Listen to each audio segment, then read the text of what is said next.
Hello everybody, welcome to the United Stands. I'm Mark Goldbridge. Manchester United 1, West Ham 1. Shocking is the word. Electric Eel FC. That was not good from Ruben Amorim or Manchester United. And I think there needs to be a serious assessment of what is progress at this football club. In the international break, we had these 10 fixtures where people were talking minimum 22 points, potentially 26 points. Well, we've already dropped 4 in the first 3. At this rate, we'll do well to get 15 out of 30. It is shocking. It is unacceptable. We've taken 1 point from Everton and West Ham at home. We're going to have another bloody year with the midweek off. We're not going to be in bloody Europe next year. This form it's shocking. It literally is Electric Eel FC. It's not good enough. And those substitutions, look, I don't like a told you so. I don't like it. But there needs to be a conversation about the gear shifting of some of our fans. You know, first half against Palace, we were absolutely crap.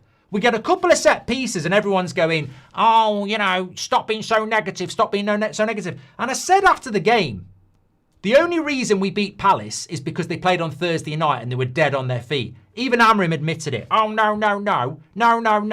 You know, a few days before that, we'd been played off the park by fucking Everton at Old Trafford, but we beat Palace because they're tired. We're back.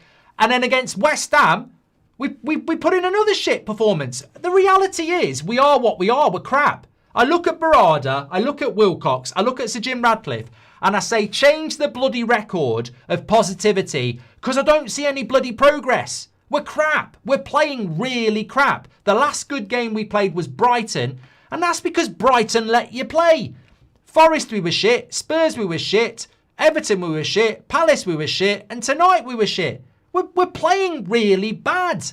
Really bad. We've taken 4 points from 9, and we want to be in the top 5. We're 8th again. We're 8th again. And you know what? It's almost like we're living in the bubble. We're living in a bloody bubble. Fairy Liquid FC, that's bloody West Ham blowing bubbles and we're living in the bubble. We're living in a bubble. We have awful results like this, but we'll beat Wolves and everyone will get positive again. And I'm confused about what Manchester United used to be and what it's meant to be now, because it ain't this. I don't think Amorim can make this work. I'm not Amorim out. I don't think you need to get the manager out. I'm talking about the structure of the club. I think it's too simple to say sack the manager. I don't think we have an identity. I looked at Barada and Wilcox at the end of the game and they're not Man United people. They're not. They're just a couple of prats. They're not Man United people. I look at them and I don't think they know what they're doing. I want to see Nicky Butt and Roy Keane. I don't want to see Wilcox and Barada. They've got a bloody clue. They don't look bothered. They just look like a couple of rabbits in the headlights. And, you know, you can sack the manager if you want to. What I will say about the manager is he ain't turning this ship around. He's not turning it around. Like, I'm telling you now, the performance-wise, he's not turning it around. We're never seeing good football. They're not capable of it. Mbeumo has already caught the Bruno bug. Comes in as a good player, drops down to their level. Mbeumo's already caught it. It took him 3 months to go from a consistent performer for Brentford to a Man United player. It happens to all of them. I'm not even blaming him. Every player that we buy that's decent gets dragged down to the level of what we see week in, week out. It's shocking. It really, really is. But look, let me talk about the game very, very quickly, and then we'll delve into everything else. This club is in free fall, by the way. The way it's being run, the people at the top, the focus on a new stadium and not a new team. We're in free fall. We need European football and we couldn't be any further away from it. We couldn't be any further away from it. And don't talk to me about Mainu. I don't know who that is. Who is Mainu? Who is Kobbie Mainu? Who is it? I don't know. Does he play for Man United? But you know what? I want to talk about that game because so many people live up the arse of coaches. And over the years, we've seen Van Gaal make stupid mistakes. We've seen Ollie make stupid mistakes. Ten Hag made stupid mistakes. And Amorim did it tonight. Like, as soon as I saw him take Cunha and Xerxes off, I was like, there's 15 minutes to go. There's 15 minutes to go and we're only 1-0 up. If this Premier League has taught us anything, it is that 1 goal is not enough. It doesn't matter whether you're Man City. Look at bloody Man City. They were 5-1 up against Fulham. 1 goal's never enough. And for some reason, for a team that's only kept one clean sheet this season, Ruben Amorim at 1-0, when we're not playing well, at 1-0 against West Ham, where we're in control of the game, West Ham aren't attacking, he decides to go, let's take a couple of attackers off and go defensive. So that if they score, we will never score again. Because we were never going to score with Bruno, Mount and Mbeumo and Agartey. We were never scoring again. We never looked like scoring again. I know Bruno had a couple of half chances, but we were never looking like scoring again. I can't understand why he took Xerxes and Cunha off. Like, unless they had injuries, I thought that was absolutely incredible. Because what it basically said to Nuno was, I'm now going to defend and you can attack. And I'm thinking, if I'm Nuno, I'm going, I've not been attacking all game. And you're basically saying attack me. I never understand this. And look, I've seen other managers do it, but they were not attacking us at all. We take off two attackers to defend. They attack and they score. And I'm like, our best form of attack in that game was to score the second goal, not defend the first goal. And also, at Anfield, when we were holding on, it was Cunha and his ability to hold on to the ball, run into the corner, buy us free kicks, buy us minutes. Cunha's the perfect player when you've got a 1-goal lead with 10 minutes to go to knock the ball into his feet. He'll win free kicks. He'll run it into the corner. And he hasn't played the last 2 games because he's had a headache. He's not coming back from a calf strain. He's been doing the concussion protocol. He's match fit. So we take Cunha off, who's match fit, and we take Xerxes off, who, look, Xerxes had a few minutes, I understand that, but those substitutions basically invited West Ham back into the game, and you sort of like go, that's naive, mate. That's a misinterpretation of what this league is. Everybody could see that. I could see it in the watch-along live chat. I said it on the watch-along. I said, I don't like that substitution. I don't like those substitutions at all. We're basically inviting the pressure against the team that hasn't really had any pressure. And if they get a goal, we don't look like we've got a goal. And lo and behold, they didn't even get their goal in stoppage time, did they? So I think it's like really concerning because we're playing really bad football. We're not winning games, and we're reliant on a little bit of luck. I mean, the goals against Palace were set pieces. The low goal was a little bit lucky. We're not creating lots of chances, and we're always conceding goals as well. So I'm sort of like, I mean, to be fair as well, the goal they scored, you can't argue with it. It was a brilliant clearance off the line by Mazraoui. I mean, I don't know who's marking who. I don't know who's marking anybody on that corner. It was abysmal. But look, I think, the bigger picture that a lot of people are talking about is where we go from here. Well, we go to Wolves, who've only scored 7 goals all season and have only got 2 points. So hopefully we go to Wolves and we win. But the concerning thing is we then got Bournemouth at home. We're a better team than West Ham. They're a better team than... I mean, I worry after Wolves because with all due respect to West Ham, I mean, Paqueta's out. They're in the bottom 3. Not anymore. Everton, West Ham don't have an abundance of talent. They've got 2 or 3 good players and that's it. Bournemouth have got more better players than West Ham and Everton. And Villa have got more better players than Bournemouth. And Newcastle have got more better players than Villa. So after Wolves, I think we've got 3 games where I don't think we'll win 3 in a row. And that's the problem. When you drop in the points to West Ham and Everton, I was thinking, well, we might draw against Villa. We might draw against Newcastle. But if we beat Bournemouth, we beat West Ham, we beat Wolves, we beat Everton, we've got a little bit of money in the bank. We haven't got a bit of money in the bank. We needed the win. You can't take 1 point from Everton and West Ham at home, basically. That's shocking. That is absolutely shocking. And I think I think Arsenal have got it right. I was speaking to... I said it on That's Football. I said, look, Arsenal against Chelsea, 10 men most of the game. You draw the game. You're probably a little bit, disappointed. And you draw, and people say, Arsenal drew against 10 men. But you look at a 38-game season and you go, you're 6 points clear at the top. You've been to Stamford Bridge, you didn't get beat. You've been to Old Trafford, you've won. You've been to Anfield, you've lost. But you're 6 points clear and you've been to a lot of places. It's a 38-game season. And what worries me is a few weeks ago, people were saying, wow, we are very much in touching distance of the top 4 and we've played a lot of difficult games. And I was like, yeah, we have. But we've now taken 1 point from 6 against Everton and West Ham at home. So all the supposed good work that we've done, we've fucked it up, which is typical of United and the light switch FC that we are. But the big problem, the big problem we've got is that we're playing shit football. You know? Shit football. We're being disappointed on a weekly basis. You know, I'm on a self-ban for predicting results now. And I'm glad I'm on it. I feel better for it because you've banned me because I said Everton would be an easy win. And you've said you're not allowed to predict games anymore. And I'm comfortable doing that because I can't get the blame. And also, I don't have any expectation because we're playing so badly at the moment. In that West Ham game, I was like, as long as we win 3 points, at some point, maybe the club will buy him the players that he wants and we'll play better football. That's sort of where I am now. He is not going to get a tune out of those players. He's ignoring Mainu. Agate's clearly messed up. You know, he's not there, is he? Bruno's out of position.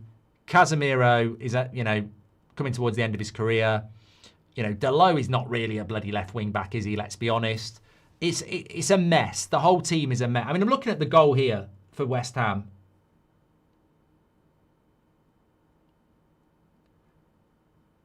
I don't know. Luke Shaw goes with somebody else.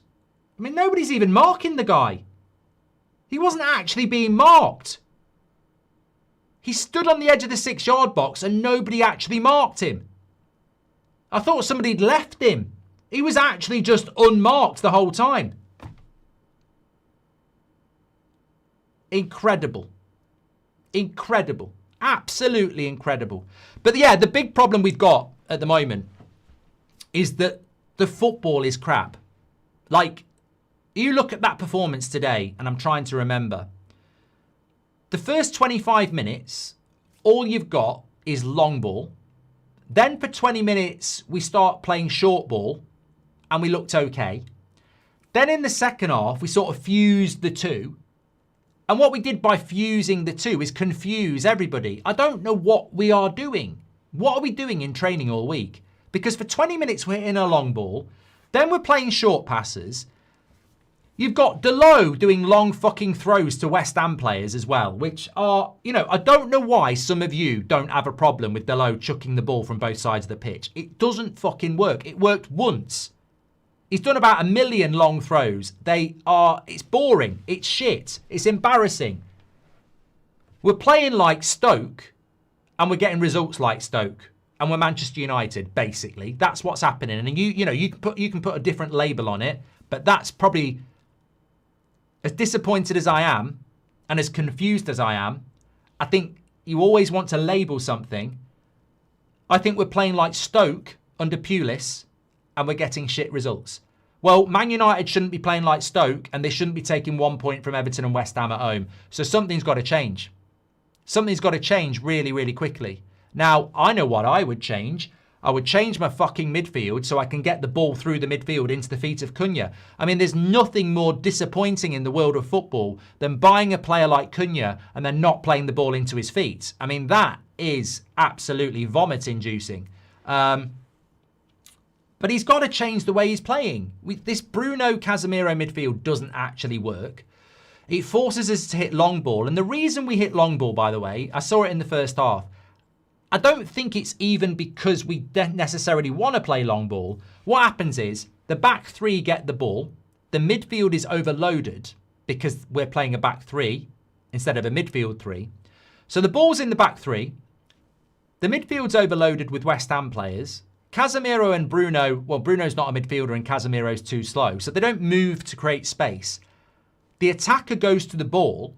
You pass it sideways, the attacker goes there, and eventually you go, I can't play through the midfield because they're swamped. I'll hit it long. And that's what we do. Would you sack Amrim? Mate, we've drawn a game, having won a game. That's not on the agenda. That is not on the agenda. But the football is crap. the results are crap, I actually look at that Palace game and say, at least we got 3 points there, because that might have been a draw. So at least we got 3 points against Palace. But, you know, you sort of look at the Wolves game and go, I mean, somebody said it in the watch-along. We're in trouble in when the AFCON happens, because Villa and Newcastle are better than us, and we won't have Ahmad Mazraoui and Mbeumo. And we just haven't got many attackers. Like, Mason Mount is basically injury prone. We've got Cunha, we've got Xerxes, we've got Sesko, and that's it. When Ahmad and Mbeumo go. And we've got to play Villa and Newcastle, and we're not playing well. That's the big thing. You might give yourself a chance against Newcastle and Villa if you were playing well, but we don't play good football. I worry where we might be on New Year's Eve. You know, I do. I worry where we might be on New Year's Eve now, because we're dropping too many silly points. And respect to West Ham, they deserved the point, and respect to Everton, they deserve to beat us. But we're dropping points that we're behaving like a mid-table team, and we can't be a mid-table team. But you know what? You know the people who shout Amrim out, this, that, and the other. I ain't got a problem with it. I haven't got a problem with it. The football's not very good. He's making bad decisions. I don't know how Mainu's not getting a minute in a game like this, by the way, but I think it's stubbornness, because he's being asked by it for the fans and the media. So I think it's actually become stubborn now. But if I was Sir Jim Radcliffe and I was looking at this situation, and Sir Jim Radcliffe is not intelligent when it comes to football, but if I was looking at this, even though I'd appointed Amrim, I'd be saying, and I'd probably have to have a chat with him, I'd be saying, I've got two major problems here. One, we absolutely cannot not be in Europe next season. And two, you don't look like a team that's going to get anywhere near it. So I don't want to sack you, but like, how are you going to change this problem for me? Because I have to be in Europe next year, and you don't look like being anywhere near it. And if we get to the end of this season and you're not in Europe for the second year in a row, I'm a fucking idiot if I keep you, because this is Manchester United. I can't keep a manager that hasn't qualified for Europe 2 years in a row. I can't do it. That's ridiculous. But the problem is, if you do sack him, and we're not at that point yet, but if you do sack him, who do you bring in? Like, who do you bring in? Southgate? I mean, like, what do you do? And how does it get any better? I mean, there are some players that I'm not going to name that irritate the shit out of me. And they're not going anywhere. And they irritate me because, you know, it's always so self-centered. They're self-centered players. It's all about personal glory and can I get in the England team and can I get in the, you know, I've let one of them out there, which I didn't want to do. But they're self-centered players. They're not about the team. There's no identity in that team. It's not about Manchester United. It's not. Anyway, let me catch up on some of yours and then we'll do the player rating. So Kazumi says, I said at the start of the game, no Mainu is bad.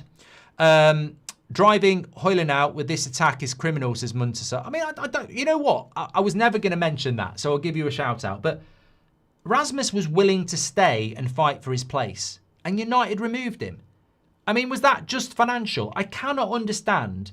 Considering Amrim liked Rasmus, I can't understand how Amrim would say, get rid of him. No manager is going to get rid of a backup striker when he hasn't got a backup striker. So was that the club saying, you know, we need to get rid of somebody's wages? It just didn't make any sense. Jack says, instead of spending in January on average players we think will improve us but won't, use the money to pay off and replace Amrim 1 year in and playing awful, says Jack. Look, results like tonight remind me of Brentford and Everton, where I said, he's on the pathway to the sack. It's just how long. After Brentford, I said, he's on the pathway to the sack. After Everton, I said, I don't think he's going to make it through the next 18 months. After tonight, it's not a loss, it's a draw.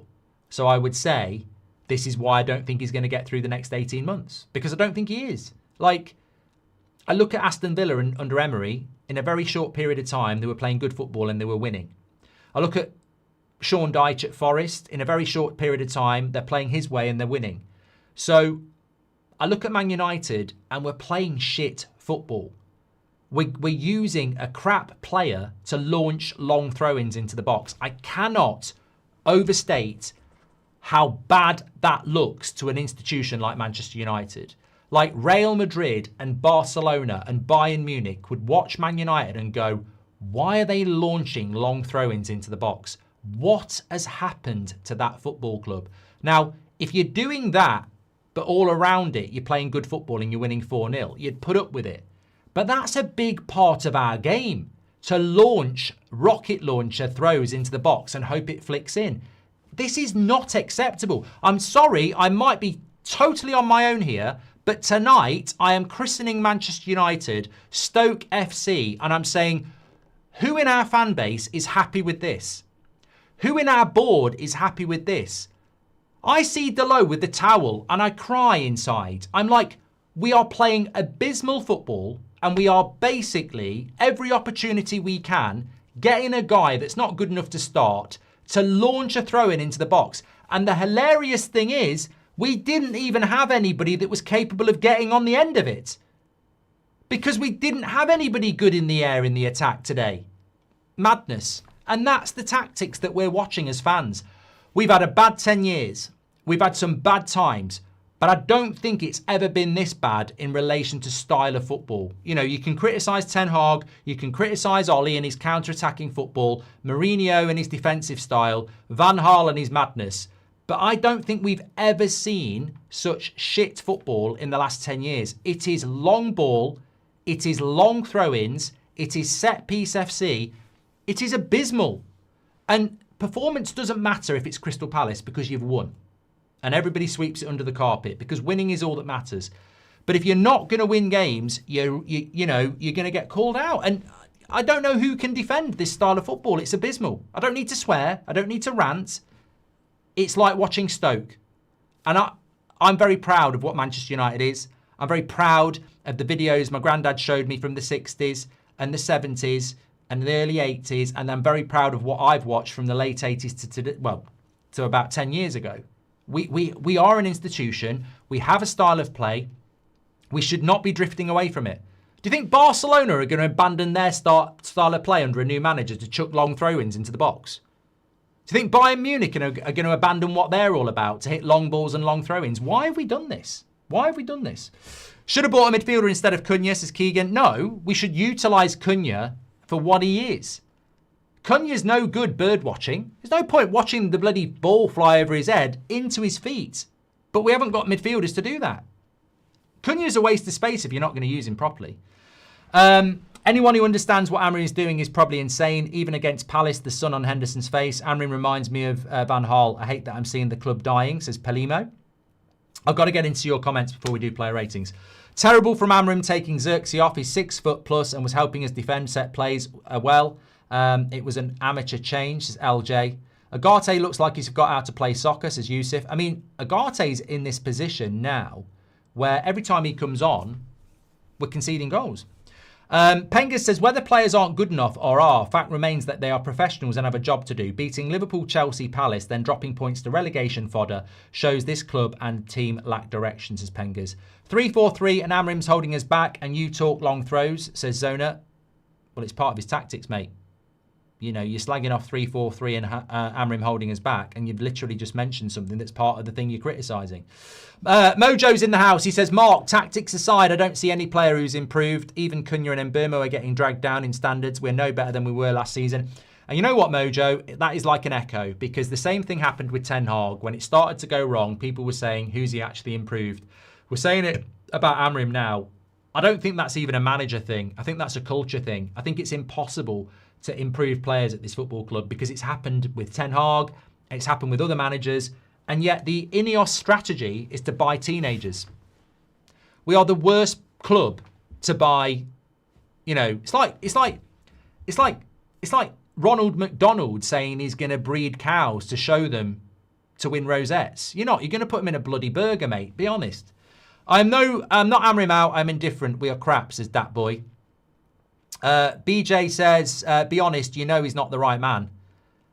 Mate, I don't believe sacking a manager will improve the situation, and we've drawn a game, we've not lost it. But as I've said to you, and I said it after the Everton game, and I'll say it again tonight, he won't be here in 18 months.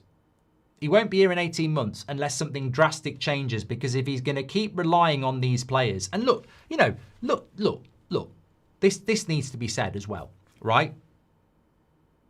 Yoro gets dropped for giving up a penalty against Palace, right? He's dropped, ceremoniously dropped.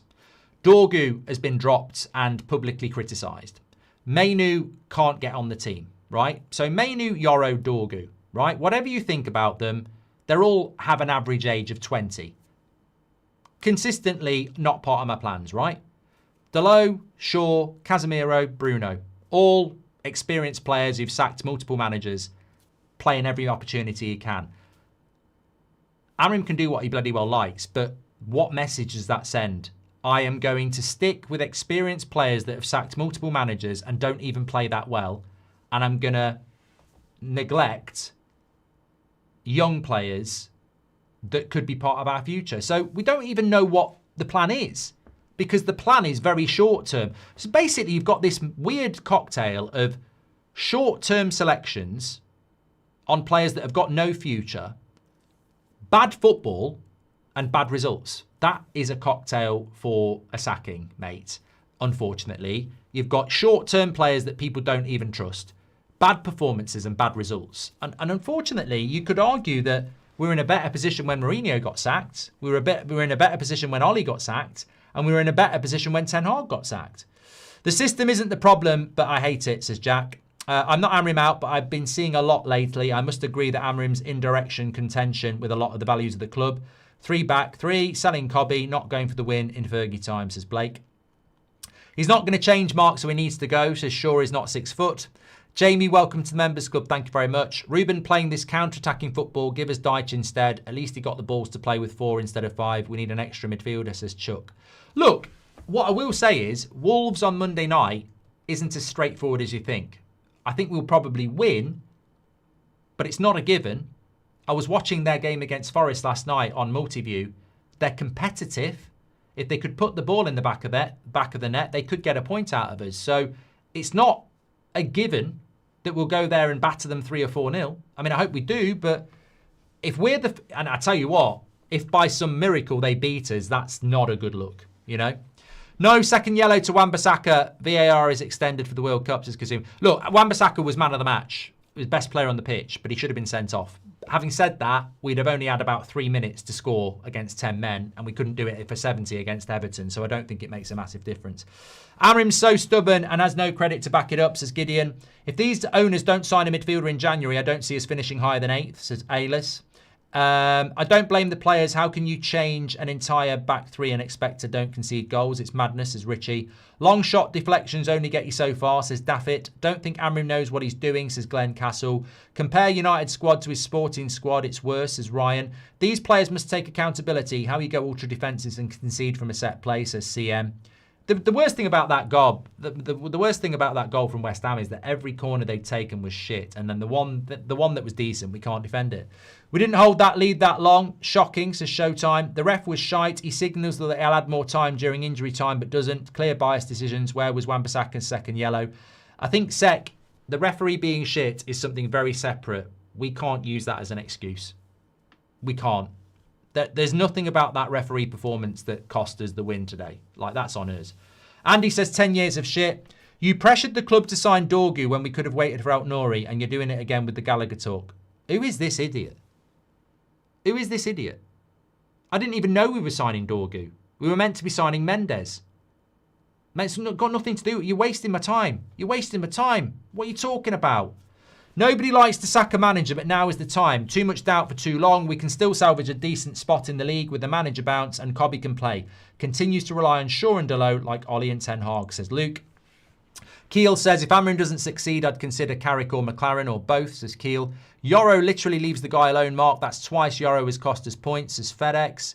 Goal difference for United is at +1. We need goals for the tie, says Andrew. West Ham and everyone is this team's only difference is the players like who can turn something into... Mate, I don't know what you're saying there. I'm Jensen. You need to rewrite that. Terry said, sack Amrim. The owners are the issue, says MMA Takedown. Oh, yeah. I mean, sacking Amrim just is like very, very short term. But that's what fans do. Like, the owners have caused all this. We give them another opportunity to send us even further down. The sub hurting us again. I'd really want to sell Agate and loan Dorgu. Casemiro is hanging by a thread. I don't understand Cunha being subbed at all. I completely agree, John. Wan-Bissaka should have been sent off, says Nathan. Martinez needs to start. No leader in the back line. Shaw was exposed, says Patrick. Amram is leaving. That he shouldn't make any sub, says Kai. We've blown our chance after our mini run. Simple, says MUFC Music. If we lose to Wolves, is that Amram's Watford? Well, I think it probably would be, Doco, yeah. I think that's what I was sort of trying to say. I don't think we will lose to Wolves, but I think it could be his Watford, yeah. I've tried so hard not to be Amram out, says Jordan, but what has he done to show us he deserves time? The owners are the problem, but Amram isn't good enough. Thank you, Jordan. Richie, thank you very much. I was Amram in for so long and hoping he could replicate what he did at Sporting, but it's time to go. We're up against a relegation contender, and with AFCON coming up, we have very little threat, says Watson. Hi, Mark. Another disappointing result. The midfield is all over the place. Do you think Ten Hag had the team set up better than Amram, says Claim Your Own? I mean, it wasn't good under Ten Hag, was it? The midfield was wide open with him, but, you know, you're judging two turds, really, aren't you? I'm finally Amram out, says Sammy. We can blame the players for sure, but you don't blame soldiers for losing wars. You blame the generals. We're Cross and Prey FC. Bring in total football. Much love, Mark, says Sammy. I've never seen a manager with worse in-game management skills than Amram, says Marlowe, and he is not improving. Doco says, in all honesty, I'm starting to be Amram out. His decision-making is shit. Eric Ten Hag had no plan. Amram has a plan, but it isn't working and it won't change. Thank you very much. Amram is not good enough, says Oni. The subs were awful. He's tactically clueless. He will not turn things around. He has to go. Amram messed up. Should have gone for the jugular, says Pete. If that's what we do against West Ham, what would we do against the likes of Bayern, says Frank. Look, the worrying thing is Boxing Day, you play Newcastle. You're not looking at a team like West Ham. You're looking at a very good defence. You're looking at a very good midfield, and you're looking at a team with attacking options. Like, we're playing teams that you don't expect to cause us a problem, and they're causing us a problem. When we play Villa and Newcastle, they're good teams. I don't know what's going to happen because we're playing bad. This team should be sponsored by Five Guys because they barely ever turn up, says Avia. Mark, I'm not one for picking on players, but Bruno needs to be rested. He's everywhere, but nowhere he's supposed to be. Also, we concede and bring on a defender. Why, says Slow Sport News. The look on Barada and Wilcox's faces at the end said enough. It seems the rope is running out for Amram. Jim can't even manage Nice properly. Fans beating up their players. So what do we expect at United, says Adoni. Xerxes being overlooked is such an English thing to do. Dumb fans, dumber manager, says Abby. Amram is poo. Why are you confused, Mark, says Jaden. In Man City's system, Haaland has the most shots and from great positions. Here we don't create for our striker. Mbermo equals 0.04 XG. Haaland equals 0.91 XG, says Hader. One clear chance at home to West Ham. Counter FC, says Anthony. Mbermo and Cunha were lacklustre. If either one of them turned up, we would have had an easy path to 3 points. But is that because we're not giving them the right ball, Dylan? You know? Sean McDermott, thanks for being a member for 23 months. Amram's objectively the worst coach in the Premier League, says Ben Leach. When have we played well for 2 games in a row under Amram, says MUFC Music. Amram's system is a modified 3-2-5 like Arteta and Maresca. His system works, it's the players, says Ryan. Once again, Ruben dropped the ball with the subs and games management, trying to keep a 1-0 score, taking Xerxes off when he was man of the match and Main out like was naive. Yeah, we tried to hold on with 15 minutes to go, which in this league tells me he doesn't understand it. I can't believe how bad Bruno is, says Marlowe. No leadership. Bowen and Bissaka, man of the match. Embarrassing. And how has Old Trafford become such an easy place to visit, says Marlowe. Amram need to go. Amram and Bruno need to go to progress, says Anthony Jury. How is Bruno playing every week? Side passes all game. Right, let's do the player ratings because the fan forum are waiting for us as well, and it's only fair that they get their chance too. Loads of good comments coming in. Look, in summary, a lot of people are saying it. I think the big thing to say is, and we said it in June, unfortunately, the decision to keep Bruno Fernandes and then to play him as a midfielder could be, as we said in June, the decision that costs you your job. Ultimately, the way Ten Hag treated De Gea was the beginning of the end for him. And you could look at Amram deciding to use Bruno as a midfielder as the beginning of the end for him too. These big decisions, if you get them wrong, you fall on that sword, don't you? And I think many of you said that. We discussed it. Lemens would be a 6 for me. I don't think he did anything wrong. I don't think he can do anything on the goal. And he didn't really have a lot to do. But unfortunately, he's a goalkeeper that is conceding goals he can't really do anything about. Amrim saying struggling to defend set pieces with the differences in height, yet Bowen is a garden gnome and out-jumped everyone, says Damien. So basically, if we don't have Harry Maguire and De Ligt, we're going to struggle. I mean, it's bullshit, isn't it? I thought Mazraoui did well, 6.5 for me. My man of the match. I actually think he won't get man of the match, but I actually think he was man of the match. I think he was back to his best today.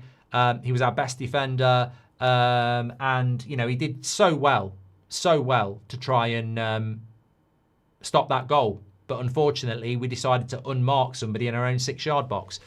Aidan Heaven struggled, 5. You know, he did struggle, but, you know, he's a young player who's been thrown into a game, and I think he's got a bright future. Luke Shaw today, I'd probably give him a 5.5. Again, a decent first half. Second half, he's blowing out his arse. And I've been saying this for a while. Luke Shaw cannot play 90 minutes. In the second half of every game, he falls asleep. You know, he can't do it. He can't do it. Ahmad, mixed bag, 6 for me. Good bits and bad bits. Defensively, he was okay. Going forward, there was good moments, but I thought it was a 6 for Ahmad today, average. Casemiro was below average today, 5.5 for me. 5.7 from you. No, I thought first half, I didn't even know he was in the game. I'd probably give him a 5 for first half and a 6 for second half, so 5.5 for me. I thought first half he was out of the game. And he was desperately trying to get the yellow card. I felt really sorry for him because he really did try to get the yellow card so he misses the Wolves game and is back for the Bournemouth game, but couldn't get it. Bruno first half I thought was like good, but not as a midfielder. He was in right wing, left wing. He was all over the place and he was playing quite well. He nearly scored a good volley. Second half, I don't know whether he was tired, but he fell away. So I'll probably just give Bruno a 6. 4.8. I do think first half Bruno was okay. Second half he got tired, but Delo, I'd give him a 7 for the goal and a fucking 2 for the long throw-in, so it's a 5.5 for me. I can't stand the long throw-in. I can't stand the long throw-in, I'm sorry. And the goal was just because nobody marks him. So, you know, he took it well, but you'd all have scored that. Stevie Wonder would have scored that. But it's the long throw-ins. It's the long throw-ins. Mbermo, 5.5 today. He's caught the bug, hasn't he? He's caught that bug of, I mean, look, this needs to be studied. You know, there's people doing all sorts of theses for their degrees. Somebody needs to study this. You know, can we get in contact with the British Science Museum or something? Please study how a player can be performing week in, week out over a long period of time, and then they come to Manchester United and they gradually lose that ability. What is it about the culture of Manchester United that takes that down? It's madness to me. I don't understand it, because at Brentford last year, he was week in, week out like that. And Colby says it's one game. No, it's been going on for a while. He wasn't that good against Palace. He wasn't that good against Everton. It's starting to happen with Mbermo. Like, he doesn't look anything like he did at Brentford. It's the United curse, says Lord Kempo. Same with Cunha, but I sort of understand it with Cunha, because I've said this from the very start. We're not utilising Cunha. At least with Mbermo, he likes the ball over the top. Cunha needs a Mainu to play or a Mount to play the ball into his feet. When I think about Cunha at Wolves and I'm watching the highlights, he gets the ball into feet, he spins, he runs into space. We're so slow at moving the ball forward that when he gets the ball, if he gets the ball, he's got 6 players around him and he very rarely gets the ball. So Cunha is a player that needs the ball into his feet quickly, and we're not utilising him. It's like buying a striker and not giving them service. So I like Cunha, but we're just not giving him service. 5.5. I thought Xerxes, for me, was at least a 6 today. I thought that, you know, he played a good few potential assists. He worked his arse off, but he's in the graveyard shift. Simple as that. Yoro, I'd have to scrutinise the goal, but probably a 5.5. No, I would like to give Yoro a 6. He made a couple of good blocks. I'd have to see the goal again, but he did make it. I thought Yoro did all right when he came on, actually. Martinez wasn't on long enough. Agate was on long enough. Dorgu looks like he's got no confidence, probably because Amrim's called him out publicly. 5. Mount was a 5. He really struggled. I don't think he was fit. He looked like he was running around in trainers. Didn't look like he had the right studs on. Amrim today, look, I'll be honest with you. If Amrim gets the win, we're sat here going, you know, poor performance, but give him a 6 or 7. But those substitutes, and more importantly, trying to defend a 1-0 lead with 15 minutes to go against a team that wasn't attacking, I never understand that. I'll never understand it, right? You can anticipate they're going to start to have chances. But when he made those subs, we were still attacking. We'd gone 1-0 up, and we were still on top. And it was like, I'm going to give you 15 minutes to attack us. And I'll never understand that. I'll never understand that. Why would you do that? They weren't attacking us, and you allowed them to attack us. You literally allowed it to happen. So 4 for me today from Amrim, I think. Man of the match, Delo. Well done. I'm glad you voted for him. He scored a goal, didn't he? Scored a goal. Right. We need to get over to the match reaction. The fan forum, sorry. We're not spamming Amrim out, because then everyone will think, oh, I should have kept my mouth. If you go over there spamming Amrim out, you're basically going to make them think I told you to say Amrim out, and I didn't. I would say shocking. That's my word of the night. I'm shocked. That's what I am. I'm actually shocked. At least we haven't got that long to wait until Wolves on Monday. Shocking. I'll see you on the morning show at 10. Get yourself over to the fan forum. Let's see what they've got to say. I'm interested to see what everyone else has got to say, actually. Take care, everyone. Stay safe, and I'll speak to you